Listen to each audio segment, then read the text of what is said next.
अस्सलाम वालेकुम, मैं हुमार मसूद और आप देख रहे हैं इन्फो एट अमार यूट्यूब चैनल। कल का दिन पाकिस्तान की तारीख में बहुत अहम साबित हुआ। कल दो बड़ी खबरें पूरा दिन गर्दिश करती रही। एक तो पेट्रोल का महंगा होना और दूसरा सीनियर सहाफ़ी मोहसिन बेग का गिरफ्तार होना। पेट्रोल पर बात करने से पहले आपको एक खबर पढ़कर सुनाता हूँ जो कि तकरीबन तमाम अखबारों में शाया हुई। लंदन यूक्रेन पर रूसी हमले के खदशात में कमी के बाद अमेरिका और यूरोपीय स्टॉक मार्केटों में इजाफा हुआ है, जबकि तेल की कीमतों में 4% तक कमी हुई है। ट्रेडिंग के दौरान ब्रेंट खाम तेल $92.86 में फ़रोख्त हो रहा है, जबकि दूसरी तरफ पाकिस्तान में पेट्रोल की कीमतों में तारीखी इजाफा हुआ है। पेट्रोल की कीमत ₹12.03 फ़ी लीटर बढ़ा दी गई है। बकौल फवाद चौधरी के आलमी मार्केट में कीमतें बढ़ने से पेट्रोलियम मसनूआत महंगी करने के सिवा कोई चारा नहीं। तो जनाब मन, आलमी मार्केट में तो पेट्रोल की कीमत कम हुई है। आप किस आलमी मार्केट की बात कर रहे हैं? आप सीधे तरीके से क्यों नहीं कहते कि IMF के कहने पर यह सब कुछ हो रहा है? अब तो आप लोगों ने हद ही कर दी है। जहां जाओ अवाम गुस्से से भरे हुए नज़र आ रहे हैं। आपकी हुकूमत तो ऐसे इक़दाम कर रही है कि लोग खुद ब खुद खुदकुशियाँ कर लें। आप तो अवाम को जीते जी मार रहे हैं। अब बताएं कि अवाम कहाँ से खाए, बच्चों को पढ़ाने के लिए फ़ीसें कहाँ से लाएं? कीमतें बढ़ने पर हमज़ा शहबाज ने अपना रद्द-ए-अमल ज़ाहिर करते हुए कहा कि हुकूमत ने मुतवस्सित तबके की कमर तोड़ दी है। अवाम का मुआशी कत्ल किया जा रहा है। सनद याफ्ता करप्ट तरीन हुकूमत ने मुल्क को दांव पर लगा दिया है। हर 15 दिन बाद अवाम की जेबों पर डाका मारा जाता है। मुल्क की मईशत गैर मुल्की इदारों के पास गिरवी रखने के बाद अवाम को छुरी तले रखा जा रहा है।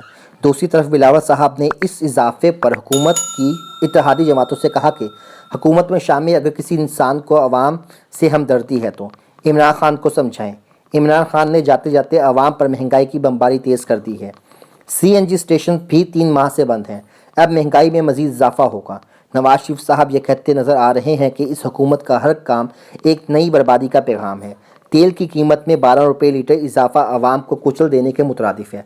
इस हुकूमत का हामी हर शख्स अपने गिरबान में झांके कि उसने पाकिस्तान को किन जालिमों के हवाले कर रखा है। नवाज शरीफ ने मज़ीद कहा कि लम्हा फ़िक्रिया ये है कि ये तब्दीली मुल्क का मज़ीद क्या हशर करेगी। खैर, नवाज शरीफ साहब, लम्हा फ़िक्रिया तो ये भी है कि ये हुकूमती वुज़रा जलती पर तेल का काम भी अहसन तरीके से करते हैं। एक तरफ महंगाई का बम गिराते हैं तो दूसरी तरफ इसी महंगाई से बचने के लिए अपनी नाकिसुल अकल के मुताबिक मशवरे देते नज़र आते हैं। वफाकी वज़ीर बराए science and technology Shibli Faraz साहब ने फरमाया कि पेट्रोलियम मसनूआत की कीमतों में इजाफे पर कहा कि हमें जहाँ तक मुमकिन हो कम फ्यूल इस्तेमाल करना चाहिए। सख्त वक्त में ज़िंदगी नॉर्मल नहीं रह सकती। तो शिबली साहब, ये सख्त वक्त आया किसकी वजह से? आपकी हुकूमत की नाकिस कारकर्दगियों की वजह से। आपने भी आलमी मार्केट में कीमतें बढ़ने का जिक्र किया, तो वो मैं आप सबको बता चुका हूँ कि आलमी मार्केट में तो तेल की कीमत कम हुई है। आप लोग किस तरह ये दावा करते हैं कि महंगाई और गुर्बत जल्द ख़त्म हो जाएगी। वज़ीर आज़म साहब खुद ये फरमा रहे हैं कि हुकूमत मुकम्मल होने पर देखूँगा कि गुर्बत ख़त्म हुई कि नहीं। शाहबाश, वाह रे मेरे खान, अभी तक आपको अंदाज़ा ही नहीं हुआ कि गुर्बत ख़त्म हुई है या गरीब ख़त्म हो रहा है।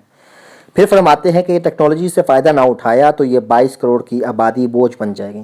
ये पहला वज़ीर आज़म है जो अपने ही मुल्क की आबादी को बोझ करार दे रहा है। खान साहब, इसी आबादी के लोगों ने आपको वोट देकर वज़ीर आज़म बनाया।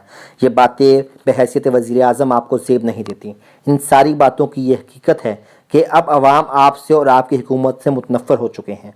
और आपको तो मालूम नहीं होगा, बल्कि आपके इर्द गिर्द बैठे हुए लोगों को बाखूबी मालूम होगा कि जब अवाम मुतनफ़्फ़र हो जाए तो फिर हालात को अपने हक़ में नहीं किया जा सकता। अवाम की पेट्रोल से तवज्जो हटाने के लिए आप ही की हुकूमत ने एक और कारनामा अंजाम दिया कि सीनियर सहाफ़ी मोहसिन बेग को FIA ने मुराद सईद की शिकायत पर गिरफ़्तार कर लिया। मुराद सईद पाकिस्तान के वो वाहिद शहरी हैं जिनको सिर्फ 30 मिनट में इंसाफ मिल गया। नहीं तो पाकिस्तान में गरीब आवाम को इंसाफ के हसूल के लिए कई नस्लों तक अदालतों और थानों में धक्के खाने पड़ते हैं। मैं यहाँ बताता चलूँ कि मोहसिन बेग इमरान खान के बहुत करीबी दोस्त और मोहसिन थे। सिर्फ यही नहीं बल्कि इसी आधे घंटे के अंदर लाहौर से टीम ने इस्लामाबाद पहुँचकर मुलजिम यानी मोहसिन बेग को पकड़ लिया।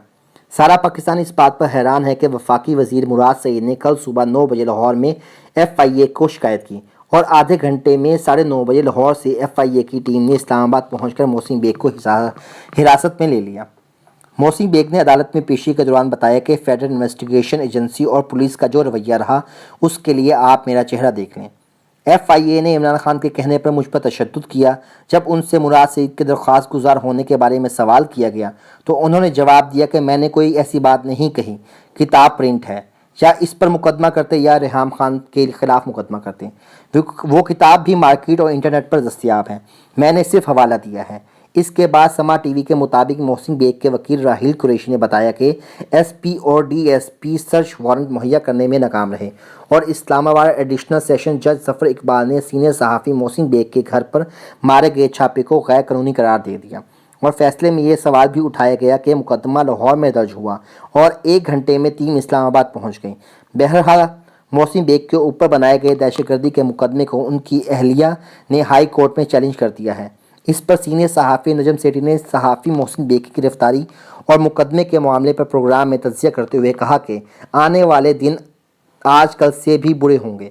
جب ایک حکومت ڈوب رہی ہو تو وہ ہر قسم کے ہتھ کنڈے استعمال کرتی ہے اور فاشیزم کی طرف بڑھتی ہے. یہ پہلی مرتبہ نہیں ہو رہا. حکومت جب ڈوبنے لگتے ہیں تو ہاتھ پیر مارنے لگ جاتے ہیں تو سب سے پہلے وہ تشدد کرتے ہیں. آج کل جیسے حالات چل رہے ہیں، بہت سے صحافی جنہوں نے پہلے عمران خان کا ساتھ دیا وہ آج ان کے خلاف بول رہے ہیں. وہ لوگوں سے معافی مانگتے پھر رہے ہیں کہ ہمیں معاف کر دے کہ ہم نے عمران خان کا ساتھ دیا. ہم سمجھتے تھے کہ یہ کچھ کام کرے گا، لیکن یہ تو بدترین سے بدترین کام کر رہے ہیں. اب انہوں نے اپنی آواز بلند کی ہے. ناراضگی تو ہے اور ڈر بھی لگ رہا ہے کہ ان کے ساتھ اب کیا ہوگا. خبریں چل رہی ہیں کہ اب ان کی چھٹی ہونے والی ہے تو اسی لیے وہ ریئیکٹ کر رہے ہیں. اگر آپ کسی کو جانتے نہ ہوں اور وہ آپ کے ساتھ دشمنی کرے تو آپ اس کو نظر انداز کر دیتے ہیں، چاہے وہ سچا ہی ہو. لیکن اگر آپ کا کوئی قریبی شخص جو آپ کا ہمراز ہو اور وہ دھمکی دے تو اس پر بہت غصہ آتا ہے، پھر آپ انتقام کی کوشش کرتے ہیں. وزیر اعظم عمران خان فکر مند تھے کہ محسن بیگ اب آگے جا کر کیا کریں گے. اگر محسن بیگ نے یہ باتیں کرنی شروع کر دی تو باقی بھی یہی باتیں کریں گے. یاد کریں کہ شروعات میں عمران خان کے ساتھ کتنے لوگ تھے جنہوں نے یہ قافلہ بنایا اور سوچا کہ اچھے کام کریں گے، لیکن ایک ایک کر کے سب گرتے گئے اور اب ان کے خلاف کارروائیاں شروع ہو گئی ہیں. خان صاحب نے سب کے ساتھ وہی کیا کیونکہ وہ سب ان کے راز جانتے تھے اور کسی بھی وقت راز فاش کر سکتے تھے. اس لیے خان صاحب دھمکیاں دے رہے ہیں اور ریاست کے اداروں کو اپنی ذات کے لیے استعمال کر رہے ہیں. اب لسٹیں بن رہی ہیں کہ جو بھی تنقید کر رہے ہیں ان کے نام اس فہرست میں شامل کریں کہ ان کو سبق سکھایا جائے. بقول نجم سیٹھی عدالتیں اور ایجنسیاں ان کے ساتھ نہیں کھڑی ہوں گی. یہ ایک کو اندر کریں گے 10 کھڑے ہوں گے، 10 کو اندر کریں گے 100 کھڑے ہو جائیں گے. افسوس اس بات کا ہے کہ ریاستی ادارے حکومت کے کہنے پر غیر قانونی چیزیں کر رہے ہیں. حکومت اپنی کارکردگی سے زخمی ہو گئی ہے اور لوگ ان کے پیچھے پڑے ہیں. اس طرح کی حرکتیں لوگ بھولتے نہیں ہیں، وہ بھی انتقام لیتے ہیں. اگلے مہینے ملک میں بڑی افراتفری ہوگی. اس کے ساتھ ہی یہاں پر سینئر صحافی اسد علی طور نے جو پیغام ٹویٹر پر دیا اور دعویٰ کیا کہ وزیر اعظم کے قریبی ذرائع نے بتایا ہے کہ حکام کو حکم دیا گیا ہے کہ سی ٹی ڈی اور پولیس کو پیکا قانون کے تحت اختیارات دیے جائیں تاکہ وہ سیاسی مخالفین، ورکرز اور تنقیدی زاویہ رکھنے والے صحافیوں کے خلاف مقدمے بنائیں اور حکومت کے خلاف اٹھنے والی آوازوں کو بند کیا جا سکے. خیر یہ تو تھا نجم سیٹھی صاحب کا تجزیہ. اب سوال یہ ہے کہ خان صاحب آپ کس کس کی زبان کو بند کریں گے. اب تو لوگوں نے یہ کہنا شروع کر دیا ہے کہ جو کوئی بھی خان صاحب پر احسان کرے گا وقت آنے پر آپ اس کو چلتا کریں گے، جیسے آپ نے ایس کے بابر، اون چودھری، احمد جواد، جہانگیر ترین کو کیا. اور اب محسن بیگ کی باری ہے. ایماندار صحافی برادری کا تو کام ہی اچھے اور برے کاموں پر تعریف اور تنقید کرنا ہے، اور ایک اچھے اور منجھے ہوئے سیاستدان کا کام اپنے اوپر ہونے والی ہر تنقید کو برداشت کرنا ہے. حکومت وقت جو کارروائیاں کر رہی ہے یا کرنے چاہ رہی ہے اس سے آپ عوام کو کیا پیغام دینا چاہتے ہیں؟ عوام تو پہلے ہی آپ سے نالاں ہے. اس لیے خان صاحب انتقامی کارروائیوں سے پرہیز کرتے ہوئے اپنا باقی کا وقت عوام کی بھلائی پر صرف کریں.